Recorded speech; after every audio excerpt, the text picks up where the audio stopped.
touchdown, but I know you want to make catches. For you, knowing that the offense is going to flow through a variety of different guys, how do you stay patient and when you don't have the 145 two-touchdown game? Right. I just try to look at the big picture first, which is getting the win. And then after that, I mean, everyone wants the ball, 10 times, but it's just not going to happen every week. So, I just try to stay focused and maximize on every opportunity that I get. It's not going to get, this receiver room isn't going to get any easier in terms of catches throughout your career with the guys you have here. Is that a mentality you just have to have coming in, knowing, yeah, we're going to have an elite room, but we're also going to get developed and live out our dreams? Right. That's always been what they, told me to, push forward. Just stay focused, stay calm, and things will unravel how they unravel. I have no control over that. And, like I said, when the ball's in the air, I just got to maximize every opportunity that I get because, it's limited. Jaxon, in the first quarter, in the first couple of games you guys played, Minnesota, Oregon, Tulsa, didn't put up a ton of points early on. And last week you guys scored 24 points, scored a bunch early in the game. It seemed like you guys were getting off to a faster start the last couple of weeks. Do you think anything was key for that or helped with that? We just put great emphasis on that during the week. Just getting out, starting off fast because we were having slow starts up until that, a little bit. So we emphasized just going out there and starting fast and finishing fast. Is it just a mindset thing? Is it tactical? What contributes to that emphasis? Just being focused on it. Just knowing what we got to do. Honestly, because I think we're just a little too relaxed in the beginning, and once we put emphasis on that during the week, then we came out and showed what we could do. Jaxon, has there been, and if you've been asked this before, I apologize for asking it again, but as far as CJ is concerned, did you see a big attitude shift at all between after Tulsa and what he did against Rutgers, kind of in that week off that he had? Yes, I think the week off or just the weeks following up to Rutgers, I just think he built his confidence.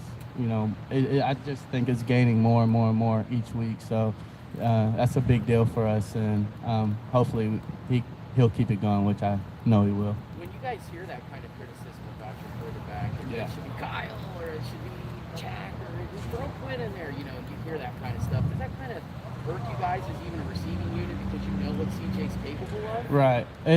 It does, but it doesn't, honestly, because we know what he's capable of, and we know, he's going to get out of it and he's going to do his thing at the end of the day. No matter how long it takes, we know he's the guy, the man for the job. So our trust is him. We don't really listen to outside noise like that. Jaxon, how much do you and the rest of the receivers love that pop pass, the little red highlight? Oh, we love it. Anytime we can get the ball in our hands quickly, and we love it. We love to get in space and make things work.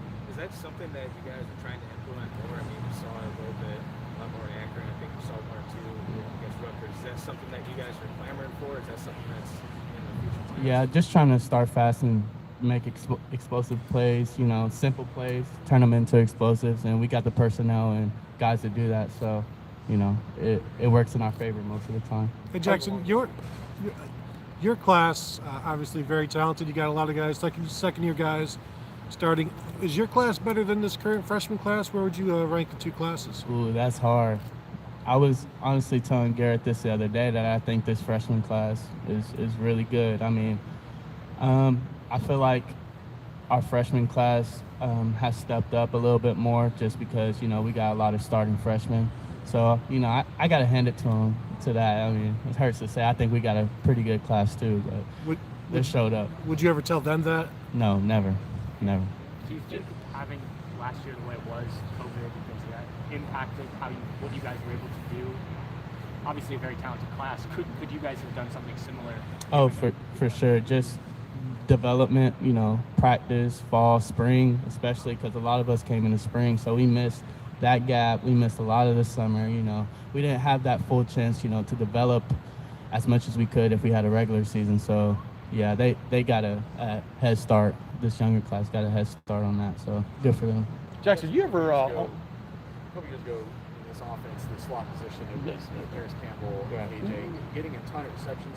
Yards per reception was like about 12 or so. You're more closer to like 20.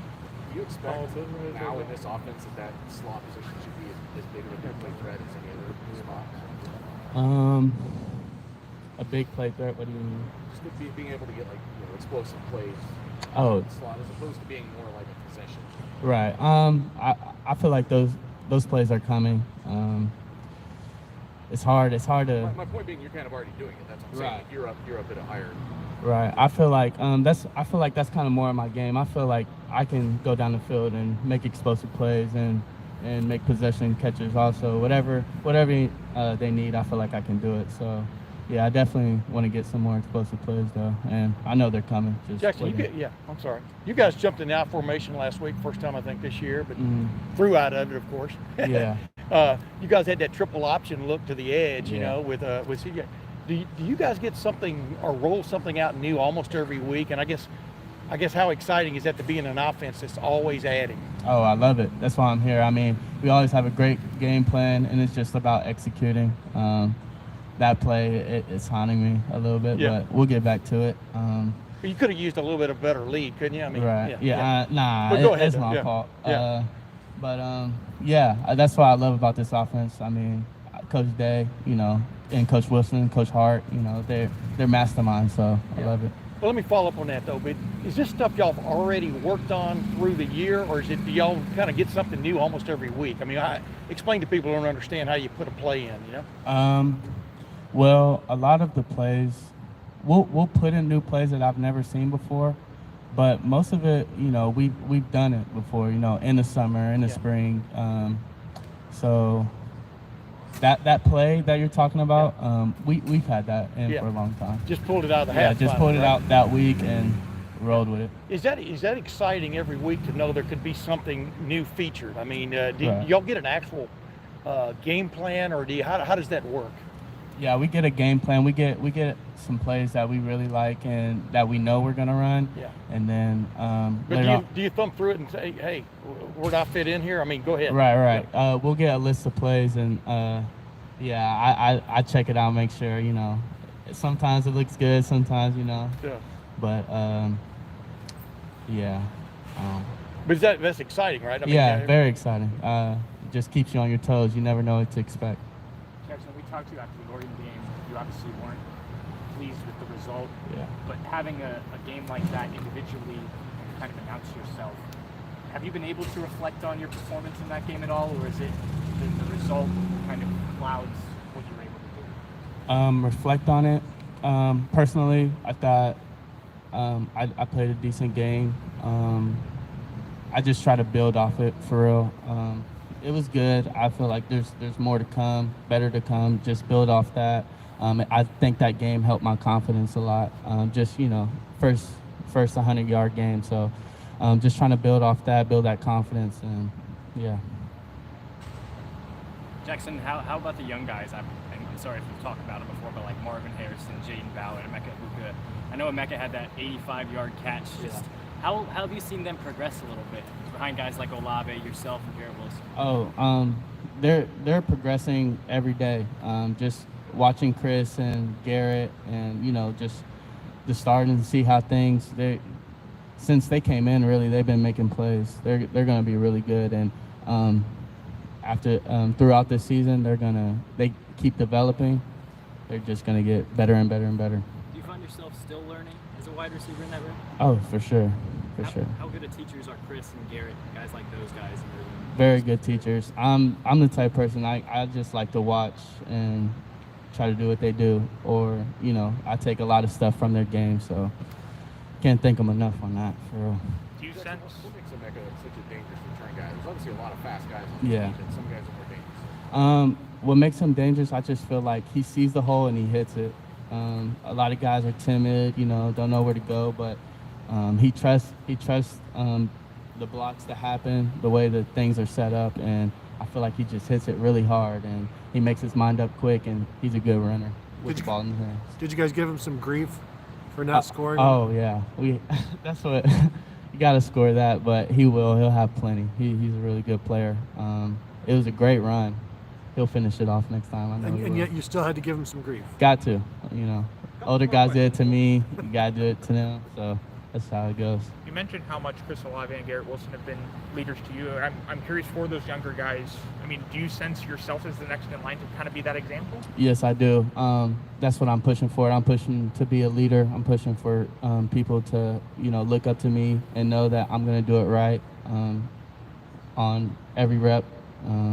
So I'm just, you know, trying to be a leader just like those guys so, you know, the next guys can look at me. I also wanted to ask about, and sorry if you've answered this already, but about the jet sweep. And I'm curious about how much of an impact that could be on the offense moving forward. Is that just another wrinkle that could allow you guys to get in space and just, I don't know, like how much of an impact could that be on this offense moving forward? It's a big impact, just getting the ball in our hands quick and, you know, turning simple plays into explosives.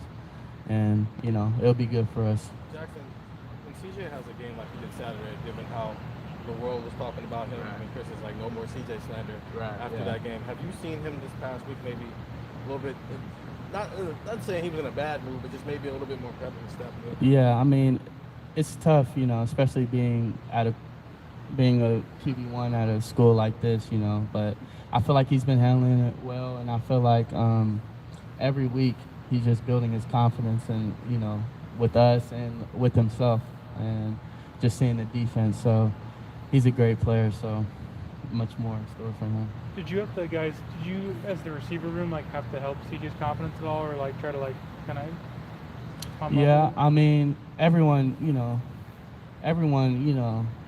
gonna need someone, you know, to be there to lift them up, you know. And CJ, he's a close friend of mine, and I look at him like a brother.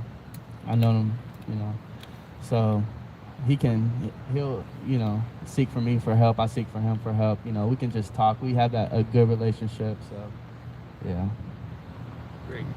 Jaxon, thank you very much. Thanks. Thanks. Folks, we're going to end it at this session right here. Appreciate it, buddy. You did great work. Thanks, Jared.